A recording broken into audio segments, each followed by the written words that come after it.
Oke, sekarang kita ke Ustadz Nur Somad. Pertanyaan saya tadi itu gitu. Saya mohon beliau yang di Mesir 16 tahun. Sebelumnya saya kasih tikar seperti ini. Tadi kan saya mengatakan Syekh Imam Busiri itu membuat syair mengenai Muhammadun Basyarun walaisakal basari bal huwa yakut bainal hajari, kan gitu Ustaz ya. Itu satu terminologi sebenarnya, satu terminologi.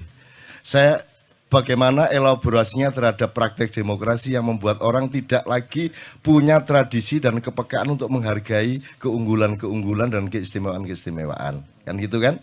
Itu karena kita semua anggap semua itu haknya sama. Ya enggak sama dong haknya. Haknya bebek sama haknya burung ya beda dong. Dia punya hak sama ketika pilkada itu toh, ya. Tapi selebihnya dalam kehidupan ini dia punya hak yang berbeda. Hak burung untuk terbang, hak bebek untuk berenang, hak ayam untuk dodol-dodol, ya toh. Semua haknya berbeda-beda dan hampir seluruhnya berbeda. Bahkan dirimu dengan dirimu itu berbeda. Bagaimana mungkin dirimu tidak berbeda dengan dirimu? Karena engkau tiap hari memiliki pengetahuan baru tentang dirimu. Dirimu yang sekarang bukan lagi dirimu yang kemarin, karena yang berkembang adalah pemahamanmu. Makanya Allah tidak mengatakan Allahu kabir, walakin Allahu akbar. Akbar itu artinya lebih besar. Jadi dia dinamis, selalu baru pengetahuan kita mengenai hidup, mengenai diri sendiri, mengenai apalagi mengenai Allah. Karena Anda aslinya tidak mungkin Anda mengenal Allah. Tidak mungkin. Itu Allah memudahkanmu dengan gini aja deh, daripada kamu repot, sebut saya Allah. Padahal dia bukan Allah. Jangan terus itu Allah loh, itulah untuk kamu lah supaya gampang gitu loh. Supaya kamu punya idiom, punya ada nomenklatur kan gitu. Aslinya dia bukan Allah. Loh, untuk apa Allah punya nama? Untuk Allah, kamu gimana sih? Allah punya nama itu untuk disapa siapa? Lah kalau umatnya dia bunuh semua, terus dia sendirian. Sing nyapa sapa? Lah sakarepe dhek. Lah nyapa emang Allah punya teman siapa? Sehingga dia butuh nama untuk disebut, untuk dipanggil. Dia tidak butuh apa-apa. Tidak perlu apa-apa. Makanya Ustadz Abdullah mengatakan kita masuk surga bukan karena kehebatan kita, ibadah kita. Tetapi karena rahmat Allah. Sama dengan Allah adil kepada kita, emang dia punya kewajiban untuk adil? Yang wajibkan siapa? Lah ya, apa posisi selain Allah untuk menempatkan Allah pada suatu kewajiban? Allah tidak punya kewajiban apa-apa, dia hanya punya hak. Dan manusia tidak punya hak apa-apa, dia hanya punya kewajiban. Jadi hak asasi manusia itu yang merusak pikiran Anda selama ini. Hak opo dul? Wong kon niku nesing gak iso gawe dhewe. Iso takon menciptakan metabolisme sehingga kamu mengurai mana protein, mana karbohidrat, mana sampah. Terus kalau kamu sama Tuhan udah saya kasih badan urus sendiri. Coba kalau gitu gimana? Bisa enggak? Kan enggak bisa. Kamu melahirkan bayi dan semua bayi di muka bumi ini oleh Allah diseragamkan nangis begitu keluar. Bayangin kalau Allah bikin anomali, ono bayi metu,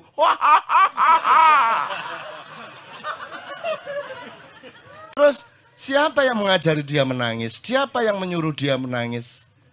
Siapa yang mengajari itu artinya menggerakkan tenggorokannya, urat sarafnya di mulut, di leher, sedemikian rupa sehingga menghasilkan tangis. Kamu pikir bisa ibunya mengajari? Terus engkau kon duwe anak, terus kon bayimu pertama ngenyut, terus kon disuruh Allah, coba ibu, kamu sudah ibu sekarang ajarilah anakmu ngenyut. Yo jajal oleh mului apa? Gimana ngajari? Ayo nak, bibirnya digerakkan. Oke, dikenyut. Ya enggak bisa, bayinya belum paham kok. Jadi bagaimana manusia punya hak itu bagaimana? Enggak mungkin manusia itu punya hak. Kalaupun ada hak itu hak pakai. Bukan hak milik, ya toh, hak pinjaman, kan gitu. Nah, ini kalau ngomong hakikat dan kita sudah rusak sekarang ini. Jadi saya bertahan di situ. Saya tidak pernah menggunakan hak karena saya sendiri memang sebenarnya hakikatnya tidak punya hak. Nah sekarang ini supaya Ustadz Nur Somad nanti lebih mudah menjelaskan, saya kasih teman-teman idiom-idiom ini. Hak dan kewajiban. Kemudian gini mas, tadi kan kita ngomong mutiara, batu, jadi berarti ada berlian, ada emas, ada macam-macam hasil, ada ake ya, ada ake segala macam. Sekarang ini lagi laris ini ake-ake ini. Apa? Bacan. Apa itu Pak? Oh gitu ya, batu bacan ya. Sekarang gini, kalau mau ngomong praktis gampang. Presidenmu iku krekil ta Mas, ngono wis. Wono sing ngomong opil lho. Gini, saya tidak loh, apakah batu menjadi rendah karena dia batu di hadapan emas? Kan enggak. Batu punya harga dirinya sendiri, cuman batu jangan diemaskan, emas jangan dibatukan, kan itu masalahnya. Nah, mekanisme yang kita sebut demokrasi ini memungkinkan kamu menaruh bongkahan batu di makomnya emas, itu masalahnya. Jadi seluruh cita-citamu tidak akan berhasil selama kamu tidak bisa menempatkan emas sebagai emas, mutiara sebagai mutiara. Dan di sini Anda menemukan mutiara di dalam dirimu. Nah, ini kan banyak sekali kalau mau kita elaborasi, gitu loh. Kan kalau pakai istilah lain gini, di bahasa Arab ada istilah man yu'allikul jaros. Ya, siapa yang naruh kelinding-kelinding di lehernya kucing. Ini yang arek pesantren Ruhi ya. Jadi gini, tikus itu pusing karena asal dia mau makan, kucing datang makanannya direbut. Setelah berlangsung sekian bulan, akhirnya para tikus ini seminar. Yuk kita runding, ini gimana supaya makanan kita nggak dirampok terus sama kucing. Akhirnya disimpulkan, oh kalau gitu gini aja. Kesimpulan seminar, di lehernya kucing itu ditaruh bunyi-bunyian, kelindingan. Wah semua sip. Begitu kucing nanti mau datang pasti terdengar. Sehingga kita bisa menyelamatkan makanan kita. Lega, mereka terus pulang ke lorong masing-masing. Sampai di tempatnya mereka berpikir, siapa yang masang nanti ya? Lah ya kon ngomong utang kayak ngono iku mang. Iku terus sapa sing ngate ngatasi iku sapa? Kalau kita tidak ciptakan manusia-manusia Indonesia baru seperti yang ada di hadapanmu ini. Mereka adalah yang akan yu'allikul jaros. Mereka yang akan menaruh kelindingan di lehernya kucing. Kan gitu kira-kira. Nah, Anda tetap dengan konsentrasi itu aja dirungono arek Malang. Ya bapak, arek Malang wis ngelundase. Karena lulusnya orang Indonesia itu bukan kalau dia menjadi arif. Itu kalau dia menjadi arif, dia sudah menjadi seperti Pak Abdullah bilang, mungkin dia sudah ekstremis. Lulusnya orang Indonesia kalau sudah putus asa itu baru lulus dia dapat ijazah. Gitu loh. Nek gurung putus asa berarti gurung roh masalah kon. Karena seluruh masalah ini tidak mungkin Anda selesaikan sendiri. Tidak mungkin Anda sekarang susun presiden dan kabinetnya yang bisa mengatasi yang Anda gelisahkan tadi. Iso kon nyusun ayo. Ayo sopo presidennya wis. Sopo menterine sopo, BUMN sopo iki sopo. Bisa kamu susun itu. Temukan mutiara-mutiara Indonesia. Bisa nggak kamu susun? Sama-sama itu sama-sama itu sopo, harus jelas menterinya siapa. Bisa nggak kamu temukan sekarang? Maksudnya kita susun bersama-sama. Nah, artinya kamu sendiri nggak punya konsep tentang kabinet yang itu. Yang gue iki kon.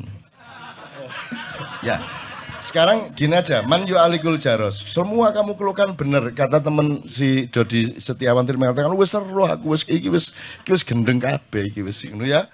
Oke. Kan harus kita atasi apa saja dan siapa saja yang diperlukan to solve the problem. Ya, kan tidak bisa toh hari ini bisa? Ada kemungkinan nggak hari ini? Nggak ada. Bulan depan? Tahun depan? 3 tahun lagi? Nah, iya belum toh. Belum bisa terjadi karena persyaratannya tidak kita identifikasi. Persyaratannya satu, siapa? Mutiara apa kerikil yang kamu taruh sebagai pemimpin? Kan gitu. Bagaimana ada mekanisme politik yang memungkinkan mutiara di tempat mutiara, kerikil di tempat kerikil. Dan belum ada mekanisme demokrasi yang seperti itu. Satu. Nomor 2, apa yang dibutuhkan setelah siapa? Apa itu menurut kamu ini negara apa bukan? Ini NKRI ini. Kalau lihat prakteknya. Ngaku aja. Anak perusahaan. Anak perusahaan. It's not state at all. Not even corporate. Mikir kita dol nek gak gawe. Ya. Not even corporation. Tapi only dia anak perusahaan. tool of. Ya. global and big Iya. corporation. Iya, iya, betul. Jadi bukan negara, bahkan bukan perusahaan, bahkan dia hanya anak perusahaan, gitu ya. Betul. Nah, sudah selesai sekarang. Jadi kamu juga jangan terlalu masuk hati itu mengeluh itu. Oh, jelas bukan negara kok kamu bersemangat ini harus kita. Ya apa ngancane anak perusahaan ini cabang tuh Amerika, cabang Indonesia. Kan gitu kan. Serius, Pak? Iya, di dalam koordinasi Singapura. Terus nanti di kavalerinya Israel, Arab juga ikut, terus Pembiayaannya Bank Dunia. Bank Dunia, dan sistemnya syariatnya harus syariat Bank Dunia, kan gitu kan? Iya. Bahkan kalau ada bank apa syariat, itu benar apa syariat Islam? Kalau kamu masuk ke bank syariat, terus kamu tidak menemukan Islam di sana, yang salah kamu apa mereka? Yang salah kamu, karena kan dia tidak bilang bank syariat Islam, bank syariat loh. Ya syariat itu yang penting aturan ya ta? Ya aturannya sakarepe sing duwe bank. Lah kok kon nuntut Islam? Goblok kon. Ya salahmu dhewe. Karena kamu terkena stigma bahwa kalau bahasa Arab mesti Islam. Goblok itu jenenge. Gitu loh, satu. Wes, ini soal bank. Saya tanya, siapa jenenge Adi ya? Ardi. Kalau ada orang Islam masuk Kristen, dia kan menjadi Kristen. Atau dia masih Islam juga? Ada orang Islam masuk Kristen.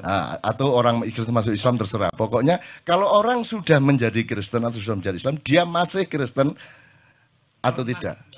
Pernah. Kemarin Kristen, sekarang Islam. Atau kemarin Islam, sekarang Kristen. Gitu kan? Iya. Karena masalah prinsip. Sekarang saya tanya, perbankan itu masalah prinsip atau bukan? Bukan. Loh, komersial itu enggak prinsip.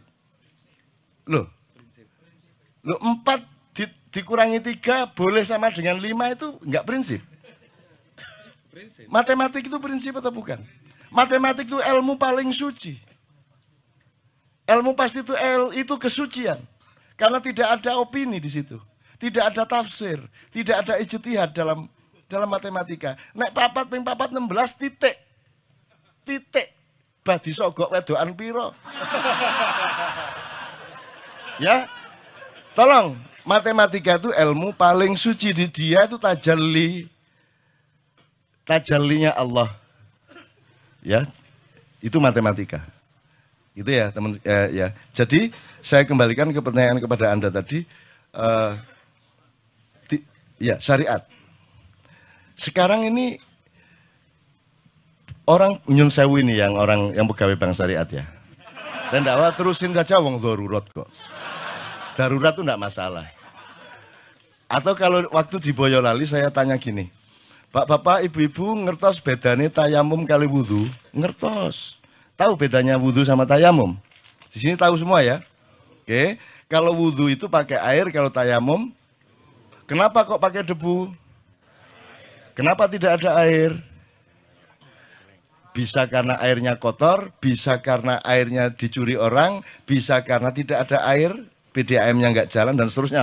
Kemungkinannya banyak, dan itu bisa diterjemahkan ke kasus-kasus nasional. Sekarang pertanyaannya sederhana, ini negaramu ini negara wudhu apa tayamum? Jelas kan masalahnya? Jelas masalahnya? Oke. Ya. Jadi kalau kamu itu ngomongin macam-macam tadi, kamu harus ingat bahwa ini tayamum ini. Nah, jadi sekarang di Boyolali, di Boyolali dan Salatiga itu sudah jadi idiom rakyat. Oh, siku lurah tayamum itu. Gitu. Ya mudah toh Mas.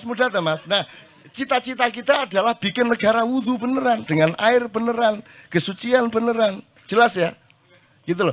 KC ini, Ma'iyah ini adalah untuk transformasi supaya kita bisa benar-benar menjadi manusia wudhu. Karena kita tayamum terus. Karena debunya kita masih kena narkoba, kena taek, kena segala macam ya. Gitu loh, ya. Ya, oke. Jadi kembali ke bank. Berarti bank itu prinsip enggak? Kenapa bank mandiri upamanya kok bikin bank syariat mandiri? Karena ada yang tidak benar menurut mereka di bank mandiri konvensional sehingga mereka bikin yang lebih benar nggak? Kira-kira gitu. Loh kalau enggak ngapain bikin bank syariat kalau enggak prinsipil?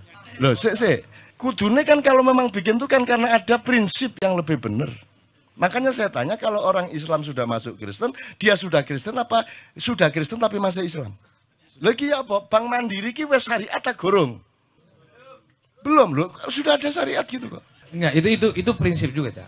Nah, itu prinsip. Kalau prinsip, kalau memang sudah bikin bank syariat, yang lama bubar. Nah, prinsipnya bukan di syariatnya ternyata. Prinsipnya mencari nasabah baru. Jadi ternyata syariat itu hanya alat ekonomi dan kapitalisme untuk mencari nasabah baru, memperluas pasar. Itu kan yang kamu maksud tadi. Ya kalau gitu jangan sebut syariat toh. Entek kata-kata apik ndek donya iki.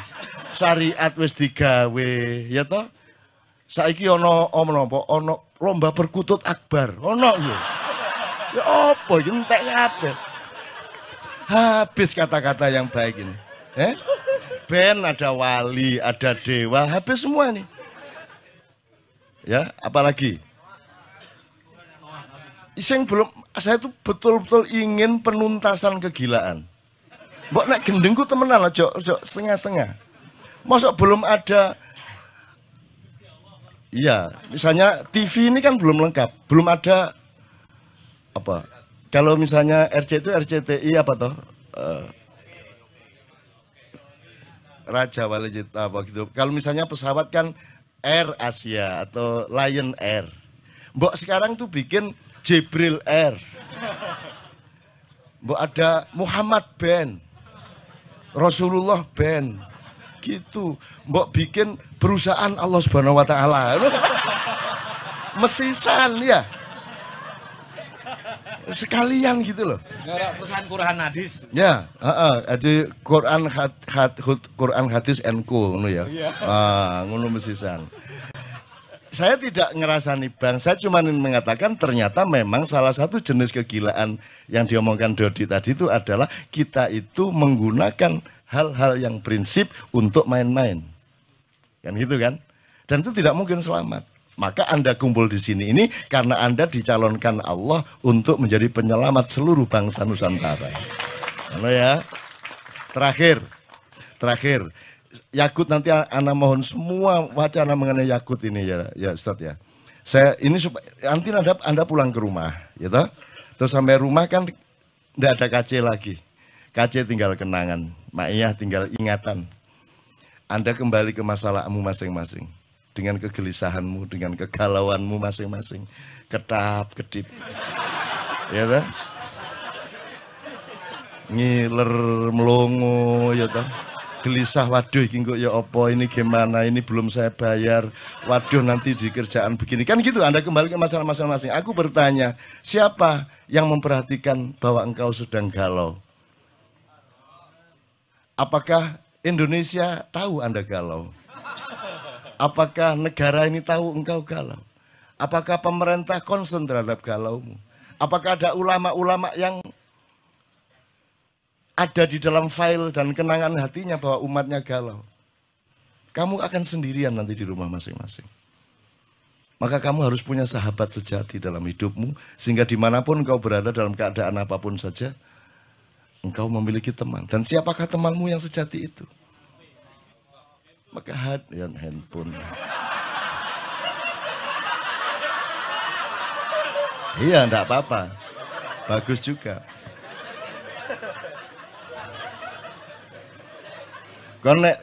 Kalau handphone juga terus terpaksa digadekno, ya kan? Tak kasih saran mudo kon ndek kamar iki. Mudo kok delok dhewe raimu. Kok selentik sabar le. Terus ngilu kok jundu dhewe ala dapurmu gitu ya. Gitu. Oke, saya ingin mengatakan begini. Tolong kembali ke hidupmu yang sejati. Kemanapun engkau pergi, kamu harus selalu memiliki kesadaran untuk berpijak kepada yang sejati. Yang sejati itu gampang. Saya kasih 3 idiom. 1 cangkul, 2 pedang, 3 keris. Jangan dilihat kerisnya sebagai benda, jangan dilihat pedangnya sebagai benda, jangan dilihat cangkulnya sebagai benda, tapi sebagai pemahaman dan kesadaran. Kalau cangkul itu fungsi apa, Dek? Ya ya masuk pacul kayak motong rambut kan itu ya. Maksud saya dia berfungsi apa? Berfungsi ekonomi. Makanya menteri pun kalau pergi ke kantor dia bilang sama tenaga, sebentar aku mau nyangkul kan gitu. Jadi cangkul sebagai pemahaman mengenai fungsi ekonomi. Satu ekonomi. Dan ini kan yang terutama di Indonesia kan, kenapa orang Indonesia tidak ada yang hebat beneran kecuali yang jenius dari Allah langsung. Karena orang Indonesia itu bisa apa saja, ya bisa apa saja tapi cita-citanya salah. Kalau orang barat lumayan, bisanya cuma satu hal. Tapi mereka tidak punya kemungkinan, maka mereka bersungguh-sungguh dalam satu hal itu, sehingga banyak ekspor, master di hal-hal yang mereka konsentrasi. Kini sembarang iso, tapi gak ada yang serius. Dan salah tujuan. Salah cita-citanya apa? Kita itu inginnya kaya, kan gitu.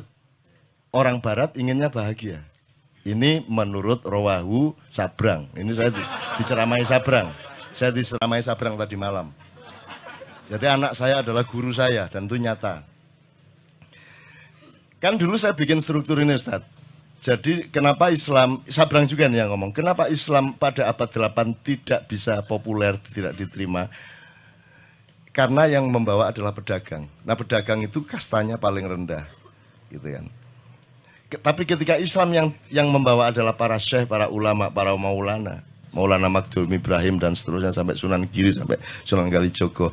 Semua orang pada masuk Islam karena mereka percaya kepada begawan, mereka percaya kepada panembahan, mereka percaya kepada keris dalam tanda petik ya, nanti tolong diingetin untuk kembali ke keris. Mereka percaya kepada orang mulia, orang yang menjadi pusaka bagi orang banyak. Gitu kan? Kemudian sekarang kita terbalik 180 derajat. Yang paling kita utamakan adalah kaya, di bawahnya berkuasa, berkuasa pun untuk kaya.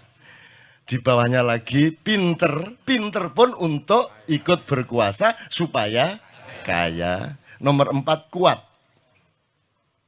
Kuat itu punya kekuatan, punya akses, punya kesaktian, punya apa. Itu pun untuk supaya dia ikut berkuasa, supaya kaya lagi. Jadi cita-cita kaya. Terus terkenal. Populer. Populer kan nyata bahwa populer itu menerobos seluruh kriteria-kriteria kualitas hidup sehingga seorang artis seksi itu bisa mencalonkan diri jadi wakil bupati. Jadi tidak ada rasionalitas dan alur nalarnya sama sekali secara politik dan kualitas demokrasi. Pokoknya terkenal di koran, dia bisa nyalonin diri jadi pejabat. Kan ngono. Caleg-caleg anggota DPR kita banyak yang melewati jalur Malang tadi itu. Itu ya. Karena kita sudah terbalik sama sekali. Teman-teman sekalian. Nah, dalam keadaan seperti ini Anda tidak mungkin merubah keadaan. Maka kita harus menciptakan manusia baru. Nah, manusia baru ini saya kasih idiom tadi, keris, pedang, cangkul. Cangkul udah kita tahu, fungsi ekonomi. Kalau pedang itu kekuatan dan kekuasaan, otoritas, regulasi. Ya, kalau tidak pegang pedang, Anda tidak bisa membuat undang-undang dan aturan. Yang boleh bikin undang-undang adalah orang yang sudah dapat pedang dari pilkada atau dari pilpres atau dari pileg. Kan gitu kan? Jadi pedang itu fungsi kekuasaan dan otoritas politik. Kalau keris, kewibawaan, kepribadian, kasepuan, pusaka. Sekarang aku tanya kepadamu, kamu kuliah? Sudah selesai? Sudah selesai? Oke. Kamu kuliah itu untuk cangkul, apa untuk pedang, apa untuk keris? Dah, isi kita ini, bukan mulai. Ayo pertanyakan kembali dirimu masing-masing. Kamu mengerjakan semua itu untuk cangkul. Kalau yang di seluruh Indonesia tadi kan semua untuk cangkul. Ah, Kamu sekarang bertanya kepada dirimu masing-masing. Kamu itu kuliah, jadi dokter, apa segala macam, kerja macam-macam itu untuk cangkul, apa untuk pedang, apa untuk keris? Ketiga-tiganya iya, tetapi harus ada aksentuasi. Nah, monggo. Monggo, ini pilihan masing-masing. Saya tidak menganjurkan apa-apa, cuman tolong diketahui. Apakah orang yang punya cangkul, lihat ke desa-desa, pasti punya pedang? Belum tentu punya pedang. Tapi Anda lihat, semua orang yang punya pedang, pasti punya cangkul. Benar nggak? Jadi kalau kamu semua mengerjakan semua itu untuk cangkul, goblok kamu. Mestinya kamu cari untuk pedang. Karena dengan pedang, kamu pasti dapat pedang, dan cangkul pasti kena. Gitu loh. Kalau orang punya pedang, punya cangkul, belum tentu punya keris. Tapi kalau orang sudah punya keris, dia pasti punya pedang, dia pasti punya cangkul. Jadi sekarang kamu mau apa? Kalau kamu cari keris, cari pusaka hidup, cari kepribadian hidup, cari integritas kata orang sekarang, ya, yang beneran gitu ya, maka otomatis kamu punya pedang, otomatis kamu punya cangkul. Tapi orang se-Indonesia tadi, karena tidak punya keris lagi, ibarat konstitusi itu tidak punya majelis rakyat lagi, yang ada majelis perwakilan rakyat. Ya, kita tidak punya panembahan, tidak punya pusaka, tidak punya. Karena orang sudah tidak mengerti keris. Itu ibarat sholat, cangkulnya sholat itu ya jungkar-jungkir itu. Ya toh? Pedangnya sholat adalah kebenaran syariat dan ucapan-ucapan di dalam sholat. Masuk ngene kan kudu Allahu Akbar. Masuk ngene kan aduh ya apa rek kabar rek. Sembuh. Dobol. Ini masuk sembahyang kayak ngono. Berarti pedangmu batal, ini gitu kan? Nah, tetapi meskipun kamu sudah mencangkul dalam sholatmu, sudah pakai pedang dalam sholatmu, yang menjadikan sholatmu sah itu tidak ada dalam syariat, yaitu khusyuk. Betul enggak? Yang menjadikanmu selamat benar dalam kehidupan dan di depan Allah itu adalah kekhusyukan. Sebab kekhusyukan itu syaratnya adalah Anda fokus sama Allah, Anda ingat benar kepada Allah, Anda betul-betul berhadapan dengan Allah. Sekarang kamu coba bayangin kamu yang jadi Allah. Kamu bayangin ya, kamu jadi Allah, terus ada anak orang-orang sholat. Kisungnya bener, Allahu Akbar harus bener kan. Tapi hatinya enggak ke Allah. Kamu terima enggak itu sholatnya? Saya enggak mengatakan Allah enggak menerima loh ya. Saya enggak bilang Allah enggak menerima, terserah-serah dia. Cuman kamu bayangkan upamanya kamu itu Allah, terus kalau sembahyang ngenangin gatel kon niku mari ngene kon nyolong ngono kan gitu ya. Diterima enggak kalau enggak khusyuk? Kamu enggak nerima kan? Ya, kamu jangan berdebat, tapi ini Allah pasti enggak bisa kamu. Enggak ada orang bisa memastikan Allah nerima enggak nerima. Enggak usah berdebat ini doanya sampai apa tidak. Loh doa sing sampai sing endi?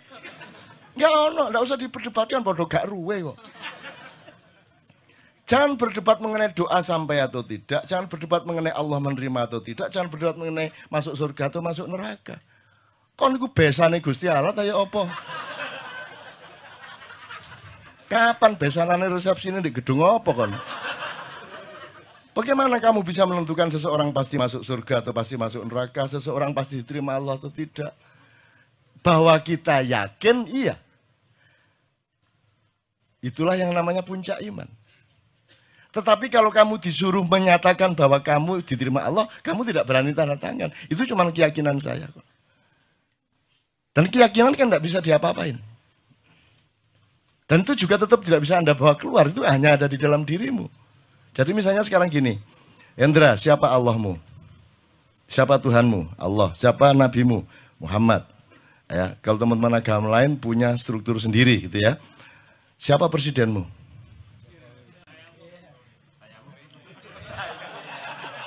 Upamanya ya. Jadi gini teman sekalian.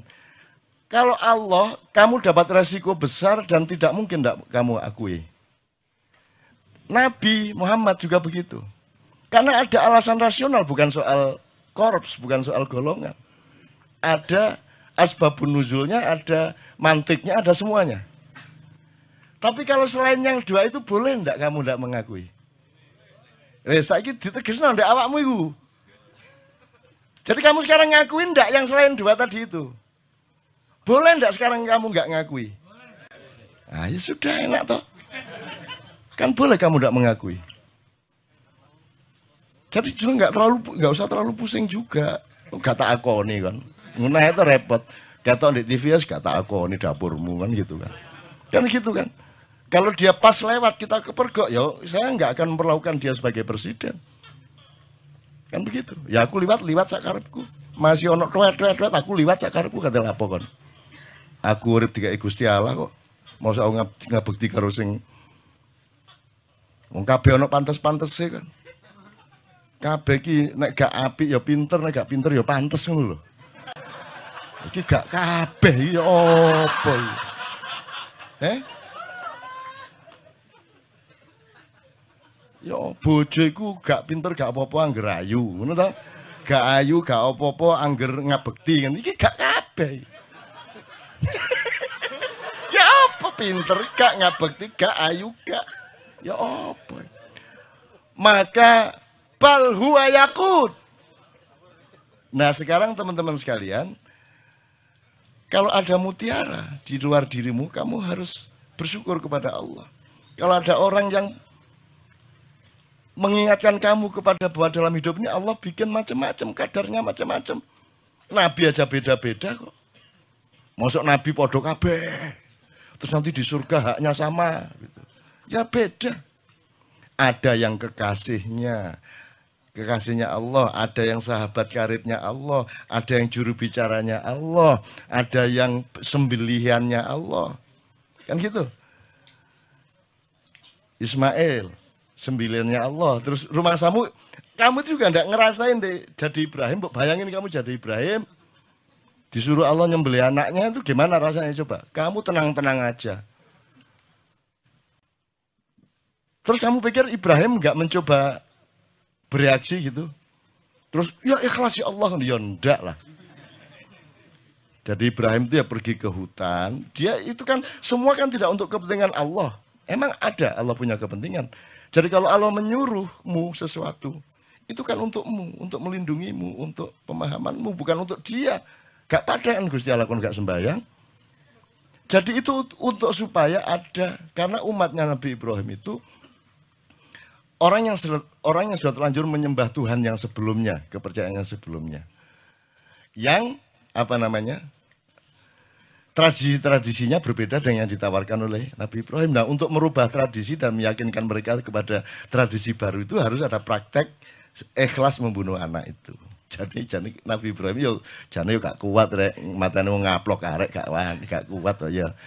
Dadi dhek nang alas, naik gunung sama Ismail sama bawa kambing. Itu nanti wis melayu. Akhirnya dia sembelih kambingnya, terus dia turun membawa kambing.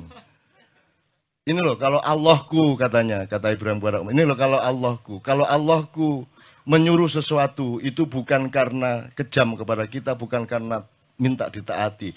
Sesungguhnya semua perintahnya karena sayang kepada kita. Aku disuruh menyembelih anakku, tapi buktinya anakku tidak tersembelih, kambing malah dikasih oleh Allah. Ngono, kerja itu kolusi antara Allah sama Ibrahim. Terus tenang aja ta. Kamu nanti saya bukain macam-macam bantah semua nanti kamu. Mosok cak lu, kamu pikir Rasulullah aja manusia biasa kan. Semua itu kan enggak kok terus semua itu sudah hebat sejak awal ya enggak. Nabi Nuh aja istrinya dia enggak bisa dakwahi kok. Anaknya Nabi Nuh sendiri kafir kok. Kamu bisa bayangkan kalau seorang nabi istrinya sendiri tidak ikut suaminya, anak itu kan bayangin rumah tangganya bagaimana. Bayangin masyarakatnya bagaimana. Sekarang kita ini anak kita satu nakal aja udah pusing enggak karu-karuan kok. Bayangin ada nabi, rasul lagi yang istrinya tidak taat, anaknya tidak taat. Kamu bisa bayangin keluarga ini gak sakinah toh. Gitu loh. Jadi kamu juga jangan terlalu pusing karena Allah itu sudah kasih jurisprudensi apa saja ada. Kalau kamu mengalami kesulitan apa-apa tinggal cari jurisprudensinya apa. Wah ini cocok iki Nabi Yunus iki aku iki, Nabi Yunus iki cocoknya. Kalau kamu mengacu kepada contoh-contoh kejadian yang sudah Allah paparkan, kalau kamu menemukan itu, selesai.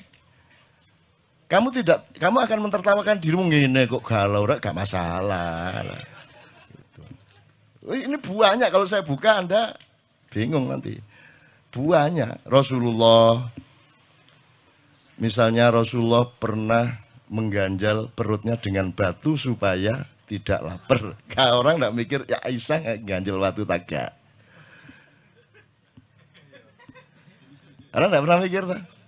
Mbok mestinya dilihat lah, kan mestinya serumah dong ganjel batu semua. Lah kamu nggak punya fakta bahwa Aisyah, jangan-jangan beliau lapar itu karena Aisyah lupa nawari makan.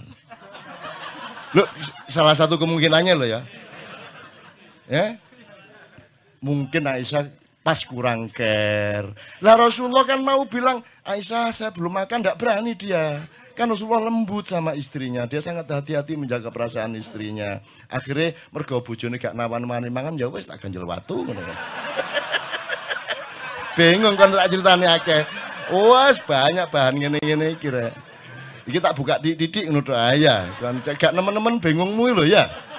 Ya teman-teman sekalian, ya mohon maaf ini Ustadz kalau anak agak yang enggak dikit-dikit gitu. Ini bukan tujuannya bukan mau mengkritik Muhammad, mengkritik Ibrahim dan seterusnya. Tujuannya supaya Anda mengetahui betapa banyak paradoks dalam hidup yang Allah sengaja menciptakan dalam hidupmu.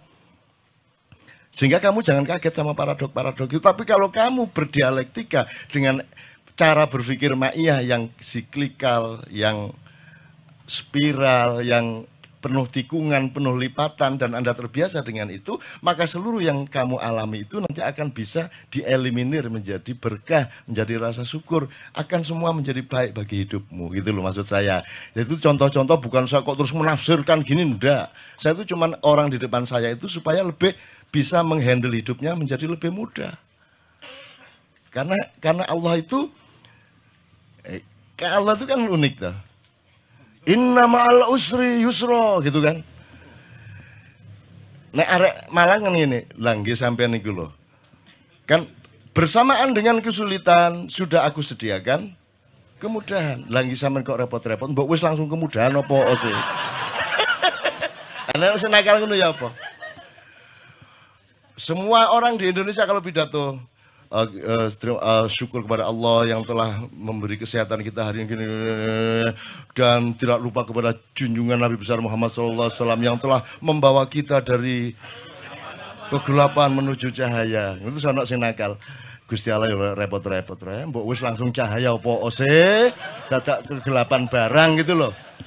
Loh, tapi memang dramanya seperti itu dan Allah maunya dialektika kemesraan yang seperti itu. Jadi Anda jangan hidup di dalam satu penggalan sehingga Anda kebingungan dalam penggalan itu. Anda harus transenden, harus melihat keseluruhan dari metabolisme yang Allah ciptakan itu sehingga Anda senyum-senyum. Iya, gak apa-apa. Iya, ngerti aku. Ya ampun, nggih, ngertas kula.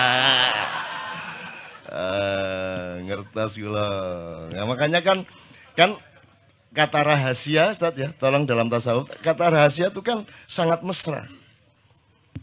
Kalau sudah Allah ngomong sirrun, asrarun gitu ya, itu kan salah satu kemesraan itu karena kita punya rahasia, punya ketidaktahuan, punya kesulitan, punya kebingungan. Kalau kita nggak punya kesulitan, nggak enak. Makanya ya saya doakan mudah-mudahan Anda penuh kesulitan hidup Anda. Oke teman sekalian, alhamdulillah, pokoknya pulang dari sini ingat ya, kamu harus masing-masing sendiri dan kamu harus menemukan, oh enggak masalah saya cari keris kok. Saya cari keris. Dan pasti pedangnya dapat, pasti cangkulnya dapat. Percaya itu. Percaya. Kamu kalau enggak percaya itu ya dapat. Acul gak bisa macul. Menurut dia, pemerintahmu iso macul gak? Dikon macul. Enggak, maksudnya Pacul itu kan manajemen ekonomi, manajemen fiskal, keuangan, whatever, ya toh. Nah, menurut kamu pemerintahan kita yang paling pinter nyangkul yang mana? Lapangan Banteng, Menteri Keuangan, Menteri Keuangan, Menteri Keuangan kan? Oke, monggo itu penilaian Anda. Tapi pokoknya sekarang ini kita sudah Maksudnya begini, begini. Menteri Keuangan tuh pinter nyangkul, ya. Tapi dia nyangkul tuh bukan buat bangsanya ini, tapi buat bangsa orang lain. Ya. Dan sayangnya dia nggak nyangka kalau dia itu adalah pekerja rodi gitu. Pada prinsipnya gitu ya. Jadi melihat konstelasi hari ini, ya, yang paling penting bagi kita kesadaran kita. Saya kira kita bisa saja mengatakan siapa yang bisa merubah ini? Saya. Masing-masing kita di sini bisa merubah ini. Tapi kemudian pemetaan masalahnya kan jadi harus jelas. Hari ini tadi Cak Nun cerita hostage syndrome. ya, Di mana orang yang sudah tersandra tidak menyadari kalau dia tengah tersandra. bahkan dia mencintai yang penyandera. Bahkan dia menyintai orang yang menyandranya. Nah, hari ini jangan-jangan Republik ini tengah dijalankan oleh orang-orang yang tidak mengerti kalau dia bekerja untuk kepentingan yang bukan untuk kepentingan rakyat bangsanya ini.